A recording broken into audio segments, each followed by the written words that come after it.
It's a Shambukas podcast coming to you from a secret location in Cork City with Enya and Owen as your host. and sometimes Jay. Sometimes Jay. All right, lads, welcome back to the Shambukas podcast, episode 25. I'm already muttering and stuttering. I've tonsillitis, so bear with me, isn't it? Bit of a milestone, 25 episodes. Do you know what? It actually kind of is. Yeah. I think we said that when we done the maths. We were like, we'll just about get to 25 by Christmas. Yeah, I had a plan to get party poppers and stuff like. Do you know what I mean? What? I was gonna like Joe have like party poppers in my pocket.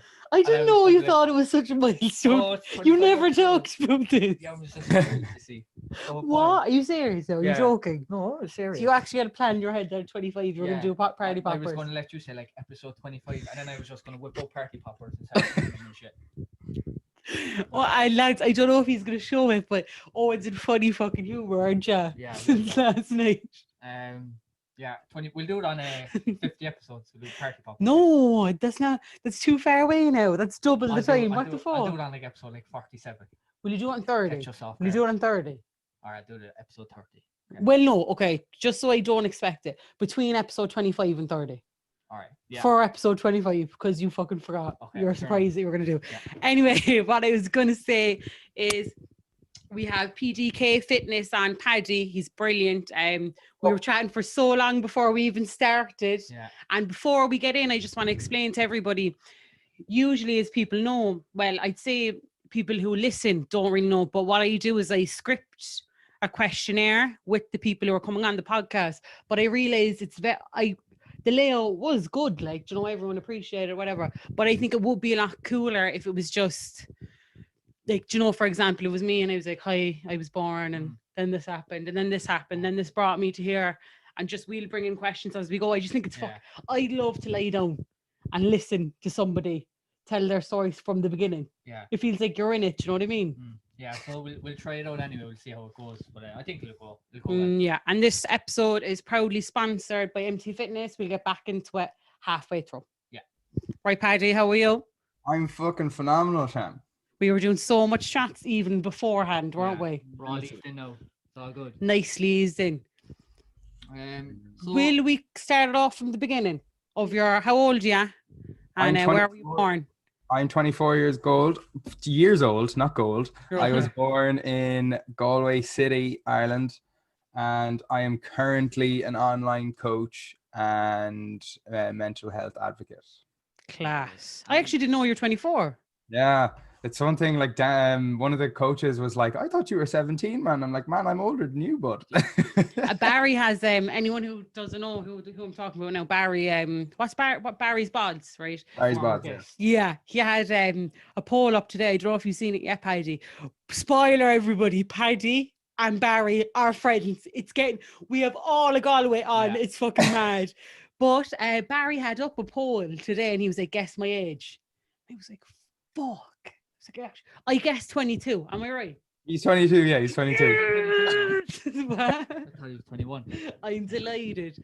Okay, do you want to start us off so on your journey from your beginning of your life? From birth.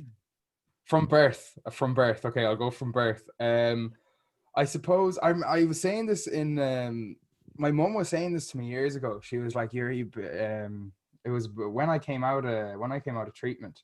Mom was like, I always knew there was something just different about you compared to my other four kids, because you'd wake up in the middle of the night and you just be screaming and screaming and screaming and screaming, and then you just fall back asleep. There was no like work, because I got night terrors when I was younger. I never knew I got night terrors when I was younger, but then I got them when I was older, when I started using. Right. And she was just like, when I came out of treatment, she's like, it all makes sense now that you just had that addiction in your head, that you were just obsessive thinking, like, you know. Yeah, and my mom says I was born anxious. That's something my mom always said, that like, and it's crazy that like there's a lot of stuff that like it actually says that like our anxiety and the way we are, it's there from birth. Like people can be born anxious or born whatever, and then shit happens. and then it makes you worse. That's whenever there's a problem. I was going to ask you as well, because other people will see where the conversation's going in a while, but I just want to get off, do you know, we're at the start of your life now. Was there addiction in any of your, what's the word? Sorry, I'm sick with tonsillitis. Immediate family. In your immediate family or anything like that? There still is. There was, but it's not, I see, this is it. I credit my addiction to me. Like, I believe you're born an addict. Like, because I have some family members, most of my family members don't have addiction in their lives. It's just a select few of us. So I know it plays a part, because obviously you inherit genes and traits and nature and nurture and that from your family. But it's funny, like when I went into treatment for drug addiction, I looked back after I came out. I looked back at my whole life, and like in treatment, I looked at my whole life, and like addiction was rampant through like every decision I would make. Every decision I would make. Scary. Every decision, like even things like video games, I would always do like if there was an option and one option gave you something better down the line, or something gave you good right then for just the immediate section, I'd always go for the immediate thing. Yeah. I always went for the immediate one. I always went for the really quick foods. I always went, if a new game was out, if I didn't have the money to get it, I'd steal to get it because I needed it now. I needed ahead of everyone else. I needed to be better than everyone else. Very immediate. Yeah. I want it now, and I'm like, it's a thing, like I don't even know if I'm going to want it later. And the reason I asked with family stuff is because like there's a lot of addiction in my family, and I never thought that played any sort of role to my life, you know what I mean? But I was in treatment in Arbor House. What was the name of my treatment? Like I wasn't sent away. What was that called? Like I just went in once a week. I don't know. I can't think, but I wasn't sent away or anything. It wasn't an in-house thing. I just went in weekly. And I remember for the start of it, he was asking me questions about my life, and I was just answering questions. And then he said, "Is there a family history of addiction?" And I was like, "Yeah, everyone's fucking addicted to shit." And I told him all the addiction. And like after I told him all the addiction, he looked at me like, fuck, like you're gonna be fucked. Because I think it's a thing of the coping mechanisms. I think it goes back to that. Like I think it's like when you're a child, if you see people coping by having a gag, that's what you're learned. I don't know. Yeah. And I want to ask as well, would the addictions have been like the addictions in your family? Would it be drinking and drugs, like and stuff, like the ones that you drinking? But the funny thing with drinking with me was, whenever I was drinking, I would. I'd put the bottle down because I would just be like, oh, I don't want to be fucking gashed the next morning, like, you know. Whereas with drugs, it was never like that. It was never like that. I started smoking weed in secondary school. In primary school, I was quite strong. I was bigger than everyone. Before I started putting on weight, I was bigger, I was broader, I was stronger, I was faster. I was playing sports before everyone. I was smarter. My teachers in primary school always said to my mum, he's like, he just understands everything straight away. But as soon as he doesn't understand something, he won't make any attempt to do it, because I always had this underlying fear of failure. And I'd rather fail and not try than try really hard and fail. And look like you didn't give a fuck anyway. That's why you didn't do it. Wow. So this was stemmed all the way back. Like this really was very stemmed back. That kind of stems into as well, like, you know, you're saying like if it was a video game or something that you wanted it straight away as well. Yeah. And in terms of like learning in school, you wanted to learn straight away as well, or else it like wasn't good enough. Yeah. And like really ties in very similarly actually. Together. That phrase you said, that wasn't good enough. That is a phrase that I have just invested into me my whole life. Like I just always constantly feel, not so much anymore, but still feel sometimes that I'm just not good enough. So that was a huge inner voice thing for you. I'm not good enough. That was huge. Yeah. And it probably would have stemmed from, like, my family I come from a very like educated and wealthy family. Like, and my dad was an architect in Galway. So during the Celtic Tiger, you know, construction boom, we would have been so like I would have gotten everything now. Because what was your mother's job as well? My mum was a solicitor, so it was like two very well-paying jobs. My dad was a partner in a company, in the family company. So were you very like a high-class family, like new cars? This is the thing. This is so funny. I have this conversation with my mum. My mum insists that we're middle class. but like growing up, and I would have believed it up until I went to university, because then being around loads of people, I'm like, okay, we're upper class. But my mum just hates the attachment to upper class. Right. She hates it because she's like, people hate upper class people. And I'm like, they do when they act like pricks. Yeah. Me and my family were very good. Like my mum would have done a lot of work with labor. My mum would have my grandparents set up the first Down Syndrome West. It's a company that helps. It was the first one that said they built houses to enable living for Down syndrome people, because my uncle would be very severely autistic and have Down syndrome, and the services just weren't available there. So my granny and my granddad basically sacrificed their later half of their life in developing this in the west of Ireland. That's amazing. Took it over once they passed up. Yeah, so like, so your family are like business savvy as fuck. Like they got the hats on. That's all charity. That's all charity. There's no profits. But it's still, what I meant by the business savvy, it's still amazing. Like I'd want to do all these things, like amazing things, but I wouldn't have the business hat on how to do things. Yeah. Like your family are very like intelligent and. Yeah, mum would have been, as well as solicitor, she would have been an English scholar and like would have done philosophy in school. So she's quite artistic. Right. And I would have developed that like emotion, like emotional kind of outgoing personality. Like I say what I feel, I wear my heart in my sleeve. I don't think before I say, I just say. Best way to be. And then growing up, then I started putting on weight, and I was still not bullied about it in primary school. Because what age were you when the weight started coming, do you think? I first started noticing it in first class, but my parents never said it to me until third or fourth. That's very young, like that is very, very young. Very young. And was it just a thing of because you as you said, like you are a well-off family, like you got what you wanted. Do you think you got what you wanted food-wise? Like, even if you were full and you wanted something, you got it, do you think? I think so. Like mum never had. We didn't have like cereal in the house, no fizzy drinks, no sweets, no nothing. And I actually think that played a part in my eating habits, because they were never there. So whenever I had money, I would just go buy them. Get that. Yeah. See. And now I don't blame, like that sounds like I'm blaming my mother or my father. I don't blame them for any of my eating habits. No, it's just a reflection. You're just reflecting on what could have led to who you are and what happened. And then into secondary school, that's when shit went sideways. Oh man, I hated secondary school so much. Like first year, and yours wasn't a huge change. Sure, it wasn't, because it is obviously a change. But remember, I've talked about like it shows like how minor changes can impact people so differently. Like for me now, I went from an all-girls school to a mixed secondary school, and that was like the biggest, hugest fucking slap in the face I ever got in my life at that stage. But you kind of did go into secondary school with people you knew and stuff, and it still was a huge change. I went into secondary school knowing at least 30 people out of the 100 that was, more than that, maybe like 50 out of the 100 that was in my year, because my primary school and my secondary school would have been attached. Like that's quite a small school for secondary. 100 per year. So there was about 700, 800 people in the whole school. Okay, yeah.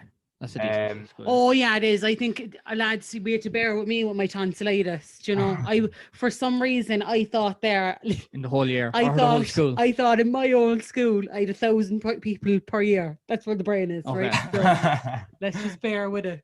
And then you know, when you're that age and you're like 13, 14, and everyone is so self-conscious and everyone is just trying to get the attention away from themselves that comes in the form of bullying. You know, you bully other people because you get bullied. Get the attention off yourself. Get the attention on yourself. And I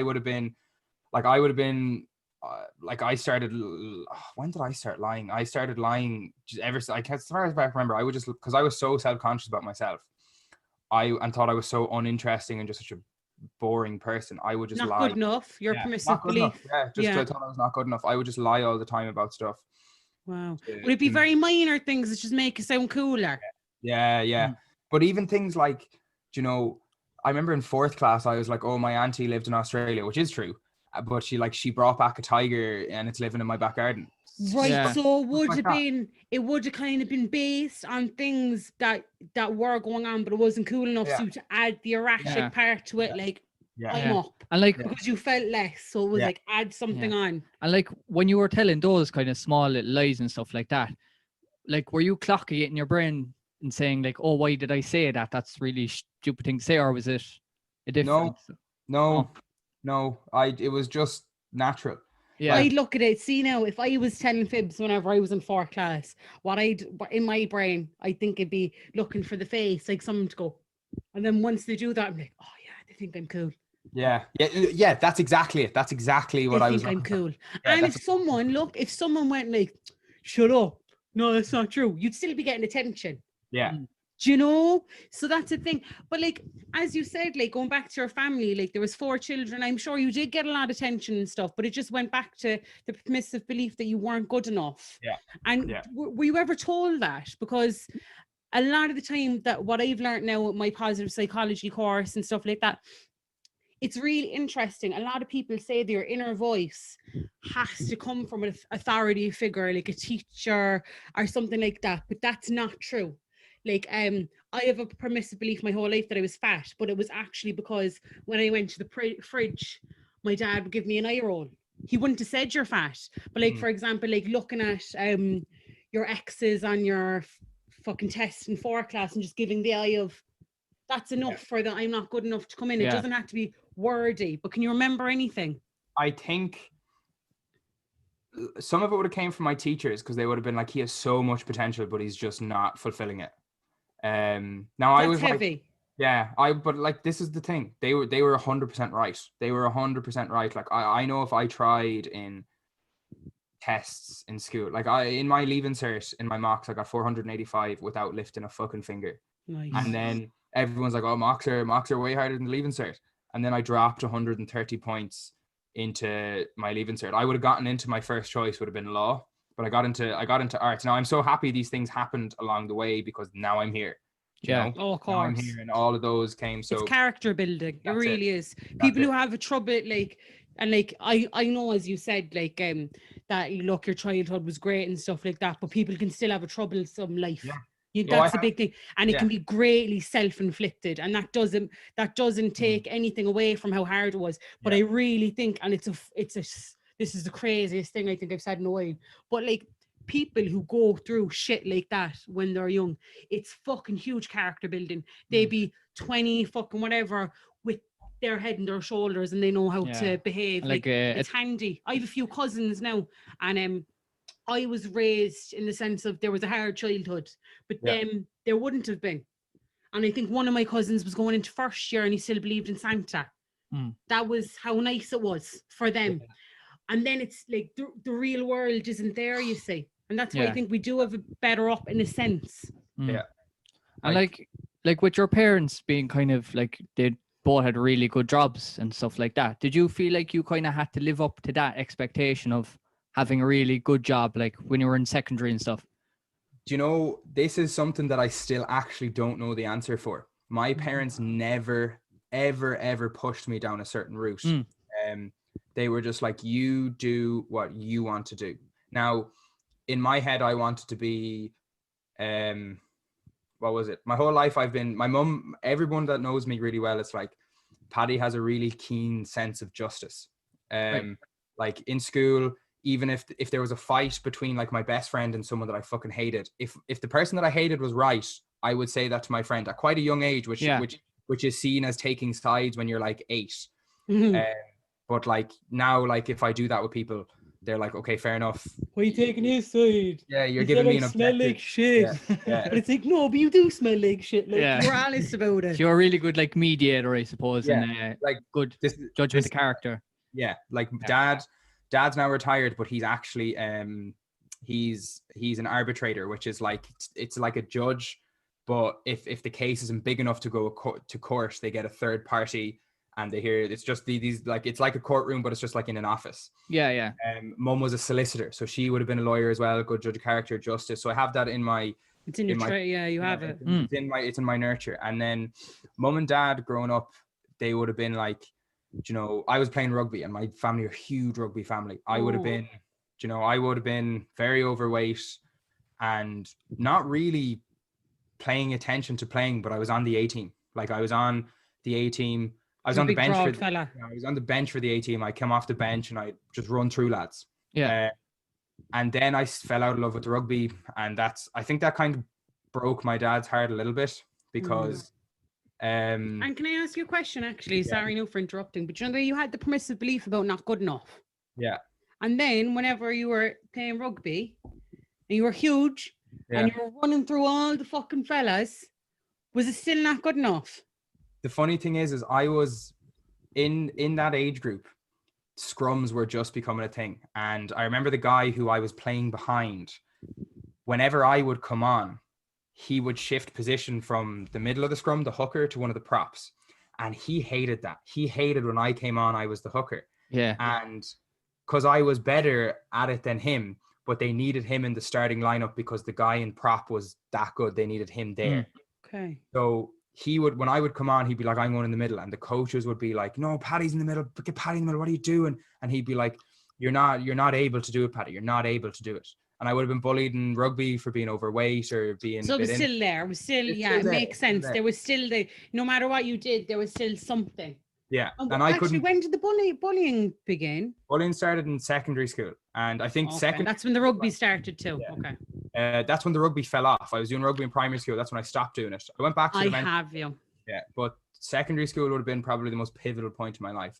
I had, from 4th class to about 4th year, I had 3 really best friends. That's 6 years. Yeah, 3 really best friends. And this one best friend, one of them, I would have been best mates with them since 1st class. Yeah, what age are you? Like, that's knowing someone more than half your life. 7. I was 7, and we would have been best mates, and they would have had my back and stuff. I would have had a few arguments with them here and there, apart from one of them, my best friend, Fiacra. In 3rd year, 1st year, 2nd year, 3rd year, I was bullied horribly. And a lot of it, you know, a lot of it was unnecessary. Put people, like, I thought people were just being assholes to me, when realistically I look back now and it's just teenagers being teenagers. Yeah. Trying to get the attention off themselves because they're so self-conscious themselves. I would have felt quite alien growing up through secondary school. Like, I just felt that I wasn't a part of everyone else. Yeah, and that's one of the worst feelings ever. I thought I was the only person that felt like that, when it's really everybody in secondary school feels like that. Yeah. You know? And then in 4th year TY, in our school, you have to do it. And all the classes get jumbled up. So from 1st year to 3rd year in the same class with everybody. And then in 4th year, that gets jumbled up. So then I would have started talking to a lot of people who I wouldn't have spoke to in 1st, 2nd, 3rd year. So, and I'm quite an outgoing person. And usually when people first meet me, they really, really like me because I'm just like not afraid to be myself. I'm a bit flamboyant. You know, I've always been called camp my whole life, which was another thing. People always questioned my sexuality, which I never really bothered me. Like, it was just like, well, that's what you think. And I'm not going to, that's just who I am. I would have made a lot of new friends. So we had this big, massive friend group, and there was like 11 of us, which was crazy. That's big enough for trouble. Big enough for trouble, yeah. That's the thing. This is when we would have started underage drinking. Like quite late to the underage drinking. And it was a new group, wasn't it? Yeah, it was. I was like 6. Yeah. Was it a group of like I'm just like a group of 10 people who were friends a long time and you came into it, or were they all kind of getting familiar with each other brand new? Yeah. There was like, in that 12 people, there was kind of like 3 or 4 groups of people that would have been troublesome, you say. Friends, and then everybody became good friends, and it was just trouble's bad. Coming. Yeah, I can feel it coming. I fancied this one girl really badly and made it really obvious, and then she fancied my best mate, but he was such. But you fancied the girl, and she fancied your best friend. My best mate, and he was such a good. This goes to the character of him. He did actually fancy her, but he knew that I fancied her so badly that when he found out she fancied him, he's like, I can't. Sorry, my best mate fancies you. That just goes to the type of person he was, and he would have been. She was like, oh fuck's sake, Paddy, why did you fancy me? He would have been probably like he's still probably my longest friend. He's still one of my longest best friends. We don't talk as much as we used to, and we actually, something coming up now is why we fell out. So in this group, that girl's cousin really fancied my best mate. And then I would have been really good friends with her. And then I found out that he actually fancied her as well. So I set them up kind of like as a favor to him, but also to get fucking the girl I fancied attention away Okay, from so him. wait now. I think this is tonsillitis brains, but I'm still right. Bear with me. So that girl who you fancied, she fancied your best friend, and that girl's cousin Fancied my best mate. fancied your best mate, and you were setting them up.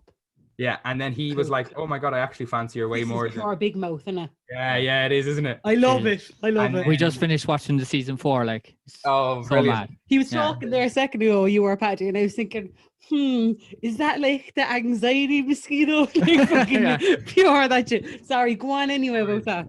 All of this would have tied into me not feeling good enough, like, and especially one thing I've like really established in the past like year and looking back over my life, that my relationship with women is I'm always looking for approval with them. My mum, my 2 sisters, any woman that I've fancied, any girlfriend, like I'm just constantly looking there for the approval, because it goes back to your relationship with your mother. If that's the relationship you have with your mother is the type of relationship you will have with partners, and for I think with girls it's fathers, that's the type of relationship you will have for the rest of your life. And it's kind of crazy, it's kind of mad. And then I can see you looking really interested about that, were you?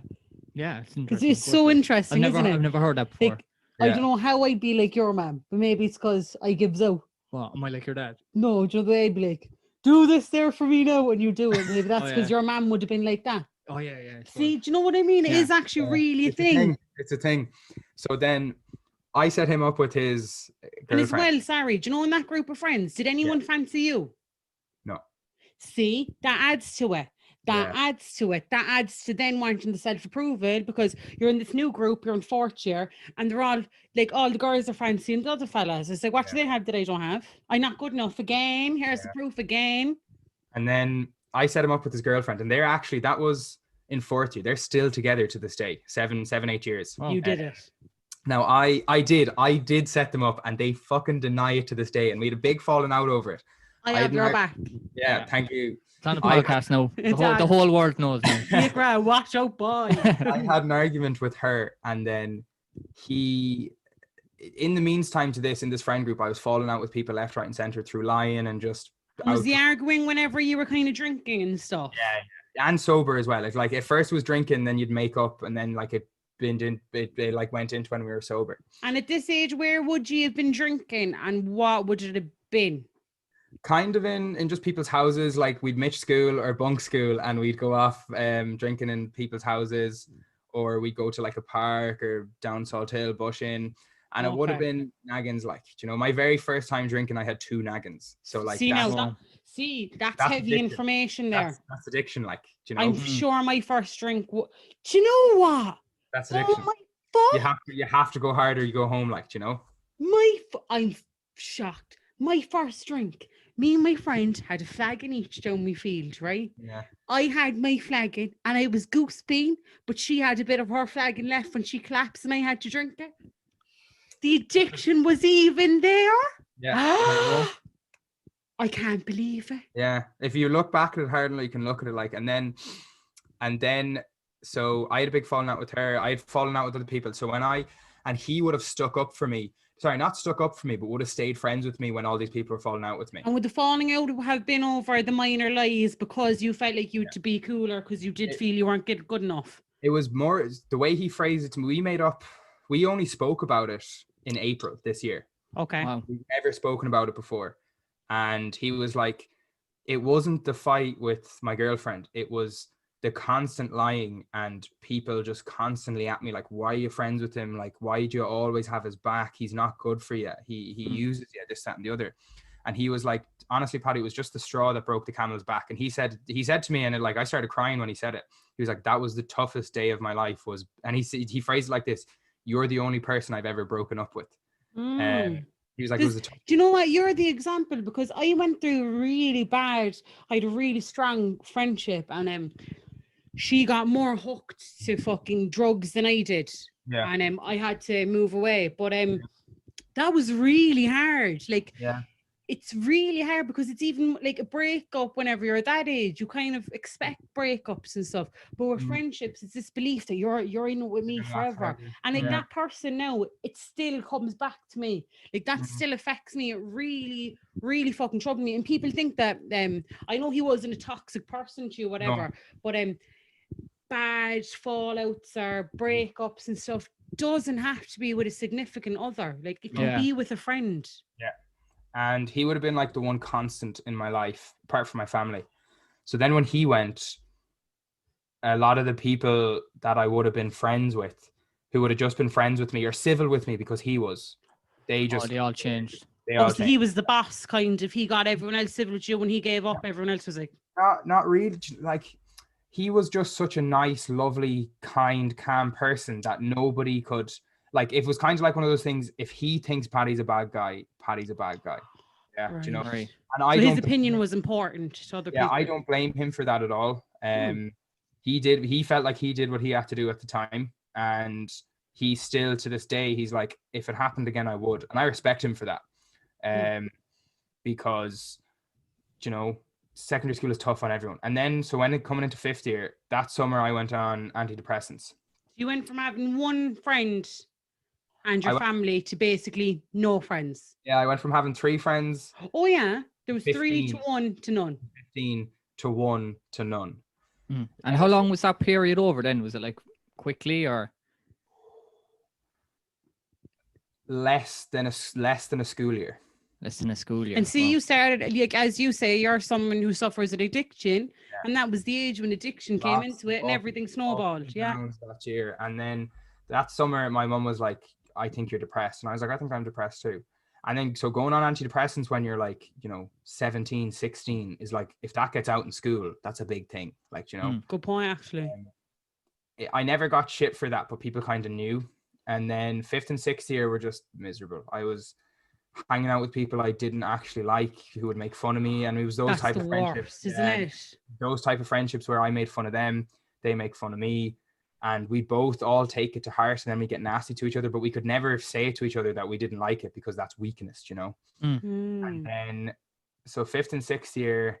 And how heavy did the belief I'm not good enough be now? Like, for example, before, whenever you were younger, whatever, it was like this. It was like, huge. Like, did it become an actual fact? Was that like literally all you were? Did you end up just being like who you were was not good enough? I just wouldn't try at anything because I wasn't good enough to try.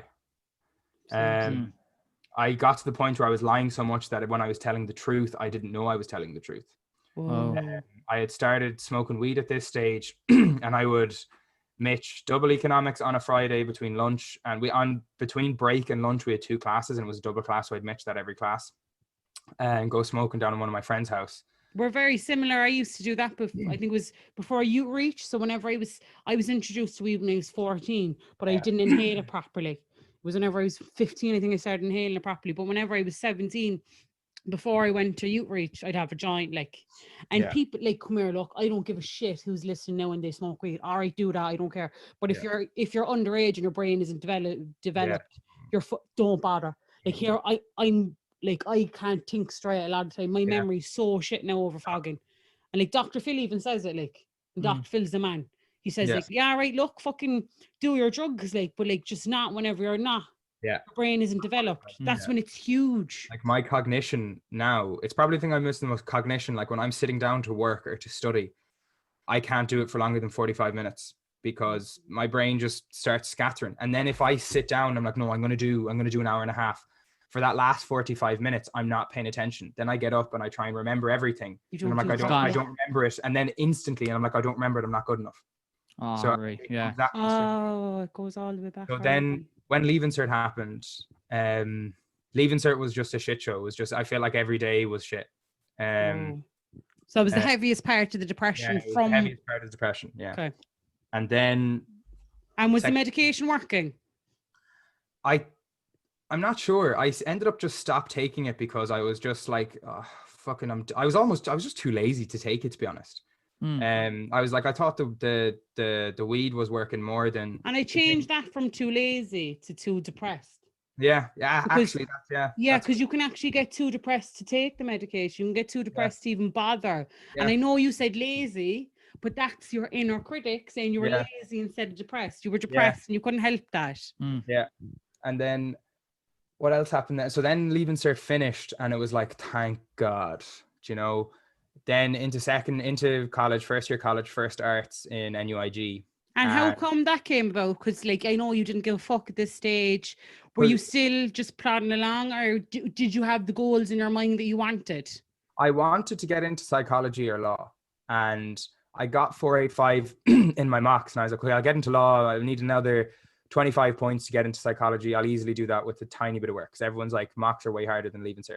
So I did. You didn't estimate that you were fogging, and you were just new to Gatton as well. Did fuck all then, and then I dropped 100. I was the only person in my school to drop points from their leaving to their mocks to their leaving, but I still got into college, so I didn't care. Oh yeah, cool. Yeah. And like when you were in school as well, and obviously like you're very bright and stuff like that in secondary school, and your teachers would have seen obviously potential in you, and they obviously saw a drop then in kind of 5th and 6th year. Obviously you did well in your mocks and stuff, but like, did your school have any kind of like guidance counselors or anything like that would have spoken to you? Yes, and they were shit. Yeah, they always are. Always. They always are. There was one teacher, and I love him so much, Mr. Parkinson. That man, I was going to leave the school to go to a grind school to get my grades up, basically. And I know a grind school? A grind school. So it's like a school you pay something like 5 to 7 grand a year, and they have they just teach you what you need to get points. They don't teach you anything. They just teach you how to get points. Right. Okay. And then I was going to go to that, and he was like, look, he's like, if you go there, you'll get more points than you will get here. But I guarantee you'll be miserable, and you'll have a miserable time in university, because you won't learn how to learn. Right. You'll learn how to learn off. All right, lads, 1 second there. I'm going to run to the toilet because I'm about to choke up a lung. And the mics are working, and I'm not going to upset anyone with my tonsils. So I'll leave you, and I'll just come back in a sec, okay? Because I don't want to upset people with my cough. Yeah, no bother. Work way there. So he would have been like, I credit him to me staying in the school, and he was my English teacher. And in English, for any essay, I got an A1. I was so good at writing essays. I loved English. I didn't even get a good A and a good grade in English in my leaving, because one of the essays, the test is 2.5 hours. For one of the essays, I wrote for an hour and a half. So I just wasn't good at time management. Now on that essay, we went back over it, and he's like, he's like, I guarantee you're going to get full marks on this essay. Yeah. The examiner said on the thing, he told me, I didn't see it, but he told me the examiner said on the paper, he's like, this is an A1 student with better time management. So like, for my whole life was just that. And then, so I get into university then, first arts, and I start studying sociological and political studies, Spanish, which would have been my best subject in school, right, and psychology. In NUIG psychology, if you finish in the top 50, you can go straight from arts into a psychology degree, so that's where you wanted to be as well, wasn't it? Where I wanted to be, yeah. So people that don't get into psychology with their points, they go into art psychology with the chance of going into psychology by doing really well. Yeah. I didn't try a fucking lick in first arts, and I got the 50 in psychology. And I decided not to take it because it would be too much work. Right. So then at this point, I would have probably taken my first yoke or my first pill in February that year. And I took that, and my whole life changed. I thought I had all the answers. I thought everything was fixed. I thought it was so great. And then that would have spiraled and spiraled and spiraled. And I was in this new group of friends who really liked me, and they loved me, and they had my best intentions at heart. But the same thing happened again. I was lying so much, and they were just like, look, it's just too draining being friends with you. And they weren't nasty about it. They were just like, it's just too draining being friends with you. And I was like, okay, girls, fair enough. I'm sorry. And did you ever get to the point now, like, obviously it's a recurring thing now for you, that you were lying a lot? Yeah. Because you did, like, permissibly if you weren't good enough. But in effect, that was affecting so many friendships. Like, obviously you have that awareness now. But at that time, were you aware that your lying was fucking shit up for you? Yeah. And I still couldn't stop. Oh, like, so you wanted to stop, but you couldn't? I couldn't.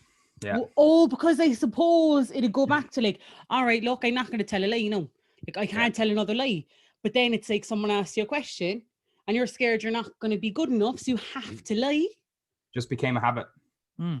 Just became a habit. And then, so I fell out with this group of friends, and we actually had a holiday booked, and they were like, look, we'll be nice to you on the holiday. And then I was like, fuck you guys, you're only being fake to me. I'm going off by myself in this Budapest. I wouldn't like that. I'd be nice to her for the holiday. They're like, we'll get along, we'll be civil for the holiday, but after that, Paddy, like, you know, it's too draining for us to be friends. And I would have, if I was in their position, I would have done the exact same thing. But still, like, that would have been hard to hear. It was hard to hear, yeah. Like, imagine hearing, like, oh yeah, we're going on holidays. Look, just so you can have a nice holiday, we'll pretend we like you. I would completely rebel and say, no, fuck off. You know what I mean? That's what I did. That's what I did. I would too. By myself. Yeah. And they also hated that I was doing so much drugs because they didn't do anything. So how did you get introduced, like taking your first yoke and stuff? How did that come about? Like a friend, I call him a friend. A person that I thought was my friend. Right. He gave me my first one. I was very anti them for a while, and he would talk about how much fun they were. And then one day he just had one. I was drunk and I took it, and my whole world opened up. And then that group of friends that I would go pre-drinking with turned into two guys that we would drink in the streets of Galway because we had no house to drink in. And we would sit next to a church, drinking bottles of Buckfast, taking yokes. That's actually that's a big Cork thing. Yeah. Like, whenever we're young ones drinking, there's never a gaff. Sure, there's not. Oh. Yeah, it'd be a lot of bushing, like. It's the coolest OGs. Yeah. But this would have been like first year college, so you'd have friends who would move from other counties and they'd have their own student accommodation, so you could drink there, but we just weren't friends with those people. I forgot completely. This is first year college. Whenever it's first year college, if you're bushing, people are going to judge you. Yeah. So then, and like, are you still on antidepressants then at this point? No. You're gone. You're off them. Okay. I'm off. I'm sober now. April 1st, 2021 will be 3 years sober for me. Very good. Congratulations. Thank you very much, my man. Even then, but in that time, whenever you were taking the oaks and stuff, you weren't taking antidepressants then, were you? No. Okay. And it was so funny because I thought they were making me happier, but it was so funny. The way I phrase it, the way I was phrased to me in a meeting was the stuff that I thought was making me better was actually making me sicker. So then it would have been pills, and then the first little bagging of MDMA, and then it was just a spiral from there. I went to a festival in Budapest called Ziggit with those people, and not with the people that, like, the guys I would take drugs with, but my friends that wouldn't. And right. I would just fuck off by myself for the whole night, and like, sounds like me, in a strange country, and I would have a great time while I was dangerous high. stuff. Like, and then I'd be on with the phone to my mother during the day, crying, saying I'm homesick and how upset I was. Yeah. And then I would just go and take, and I remember saying it to my dad, I was like, oh, I'm actually fine when I'm drinking. And Dad's like, Paddy, that's not good. Like, you know? Yeah. And then I came back, and that's when everything spiraled, because I made a new group of friends now. See, what you said there was really true. I actually want to reiterate it for people listening. For anyone who has a belief that they're actually grand when they're drinking, or like, do you know what? I'm actually emotionally available and I'm able to cope once I'm drinking. So as long as I'm drinking, I'm fine. Or as long as I'm smoking weed, I'm fine. I'm not getting angry when I'm not smoking weed. So like, it's not even that big of a deal.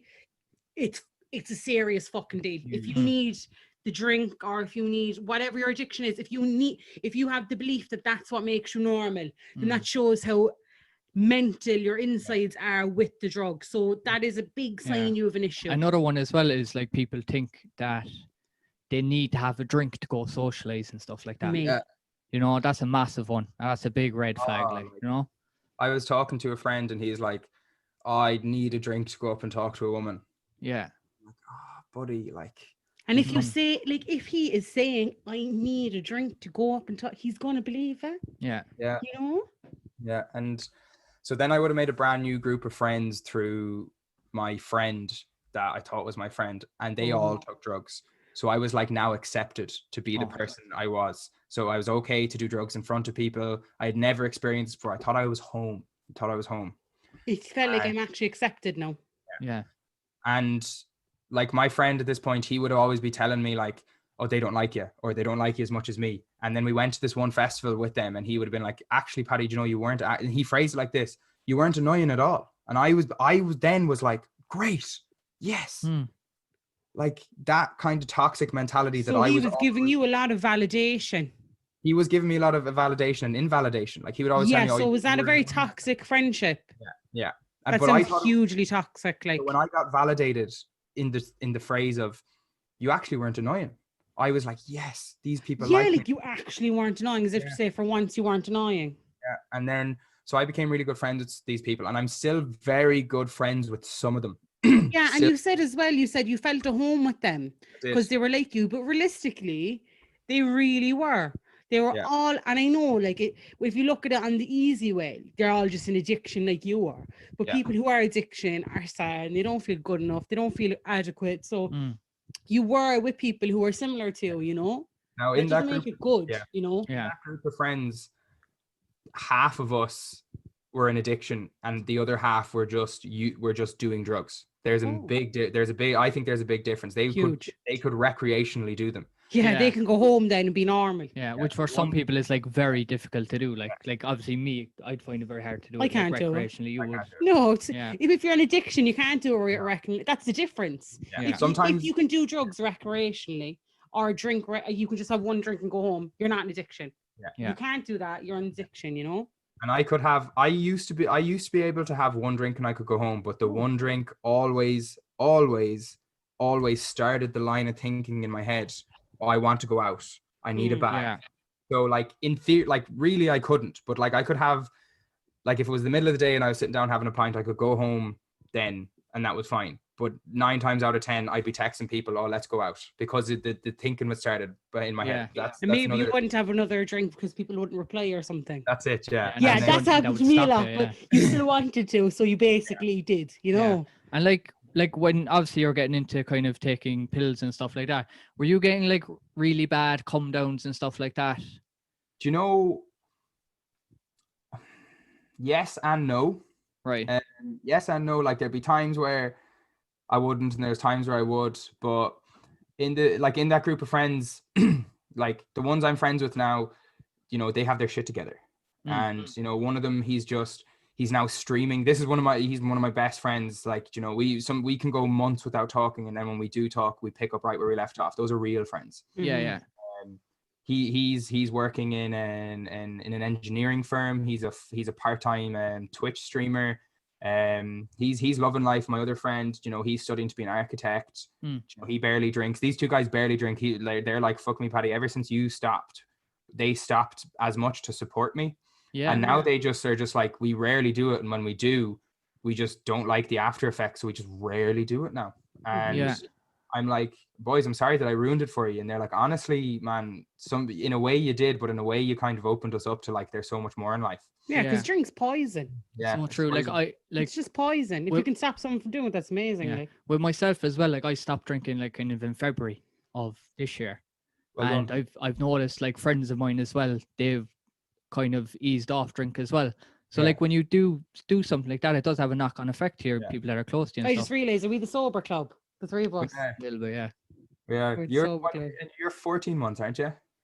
14 months. I don't know, maybe I'm 15, but I'm starting to have some fucking thoughts, aren't I? Wasn't I telling you? Yeah. How do I even verbalize it now? I used to get thoughts that used to trick me into relapsing, but this is not that. It's gone past that, which is even really weird. I've realized that for me, I like the thought of, just in my experience of saying I'm in recovery forever, I don't like the thought of that, because it still feels like the drink is better and bigger than me, you know. And I think I might be out of the cycle of having the few, or, you know, not being able to just have the one. And I'm still debating with it a lot, but I'm thinking about, and like, I'm not planning it. I'm not planning an event in particular, so it isn't obsessive or anything like that. Maybe if there's a wedding or something, I might have a glass of champagne. Like, didn't you have a drink of champagne at Mark's one? Yeah, do you know? But it's tight lines, so I still need to think about it, you know, that way.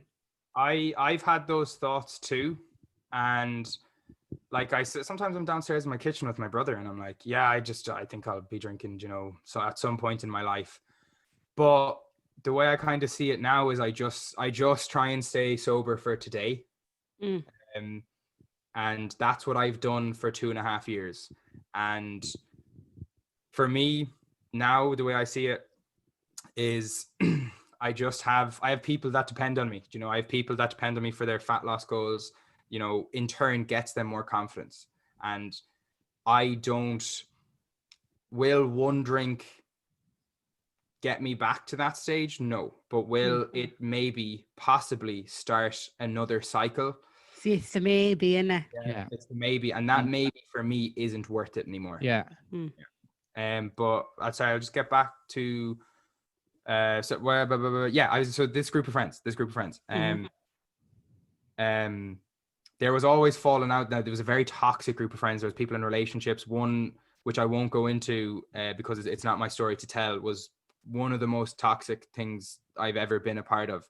And a lot of people in that group were the type of people to sweep shit under the rug. I was like, no, we have to fucking talk about this and face up to it and sort the problem rather than ignore it. That didn't go down well with people. It's always the type of person I am. But at this point, I had taken my first line of cocaine, which was really the start of the downfall. Okay. Before the downfall, because I know people want to hear the downfall, will we do our sponsor? Yeah, just before it gets to before we get to the pivot point. It's a nice time to throw it in. So MD Fitness Cork is a personal training business in the heart of Blackpool, Cork. It specialises in personal training, nutrition, well-being and mindset. They've helped hundreds of people over the last 2 years and it's a place for absolutely everyone. You can contact them on Facebook or Instagram at MD Fitness Cork, or give Mark a call on 085 738 4657. And do you know what, lads?